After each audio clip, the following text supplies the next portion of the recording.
I have a little clip I of you felt saying good. you'd care. What if? Oh yeah, if Nanami died. Yeah.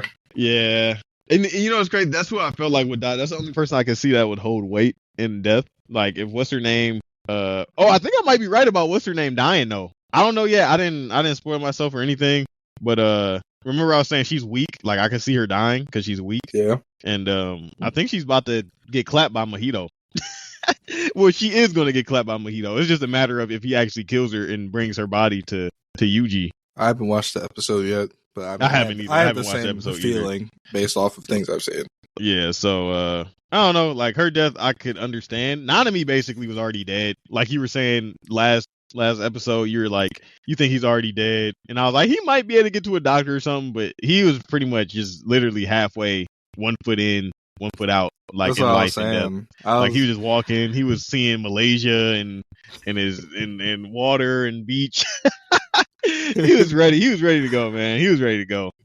So I don't even really take it like as a shock or anything. I didn't feel anything when Mojito kind of just and blew him up because he was already dead pretty much. It was just like the finishing blow, like it was only a matter of time. So I don't even really feel like Mojito like killed him. To be honest, I feel like he was already dead. You know what I mean? Yeah. If So, anything, he kind of ended up suffering. Yeah, he just.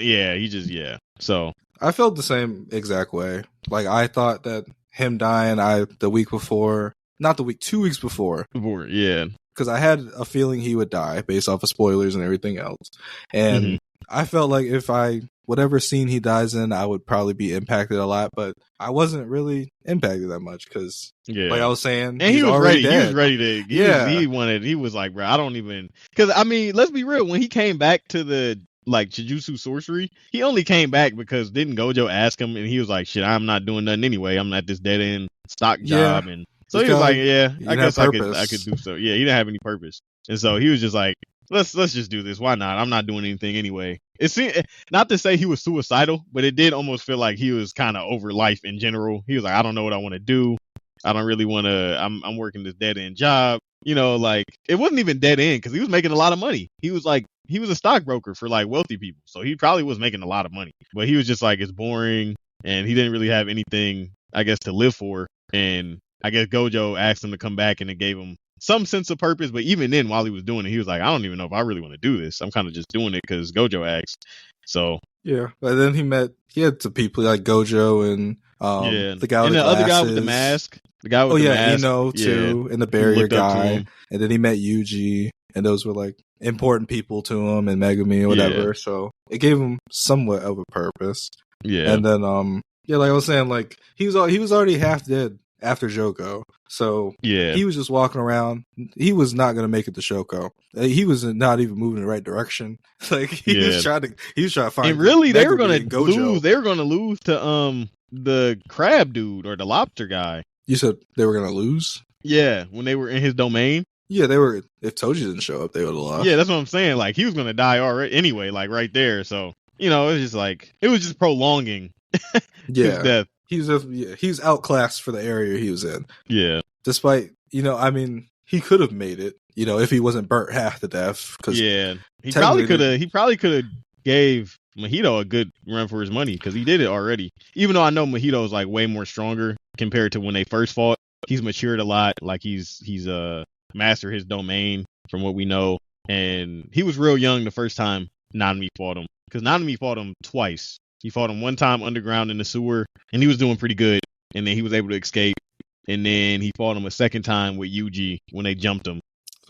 So it would have been good for him to get the last round. I think I'm not gonna lie, the Jogo thing, like he shouldn't have got burned by Jogo. If he was gonna die, he should have got a fight with Mojito, like a real one-on-one, like a full-fledged fight. Yeah, full-fledged fight, and then Yuji shows up right at the end, and that's where you see him deal the final blow. You know what I'm saying? And they could have still did the whole thing with him having a flashback to, or not a flashback, but him seeing his friend when he was a kid. And you know what I'm saying? Like they could have, that would have made it hold more weight. And plus it would have allowed Mojito to get his true one-on-one or his actual fight back. Cause right now he's 0-2 against Nanami. Like he hasn't beaten Nanami. Yeah. So even the second time it was kind of, it was like cutting it close. And he would have beat him if it wasn't for Sukuna. Yeah. But that would have made it feel more weight. Another way when he died that I felt like could have held more weight. I feel like what's his name? Gege kind of took it easy on Yuji. Maybe because he just didn't really care to continue it too hard, or maybe he just likes Nanami's character. Like I thought it had the chance of being a repeat. Yeah. I feel like with what's his name? With Junpei, Junpei, yeah. Like this could have been a lot more worse mentally for Yuji than he made it. Like he just had him die immediately. But he could have turned him into something and made Yuji fight him. Like he did with Junpei, and it could have been a lot worse. But he clapped Junpei, I ain't gonna lie. He turned him into something but he is more advanced, so he probably could have turned Nanami into like some crazy transfigured human, like borderline special grade, probably. Yeah, he could whatever he could have turned him in. That in itself would have definitely broken Yuji, at least a little bit. Probably a ton, honestly.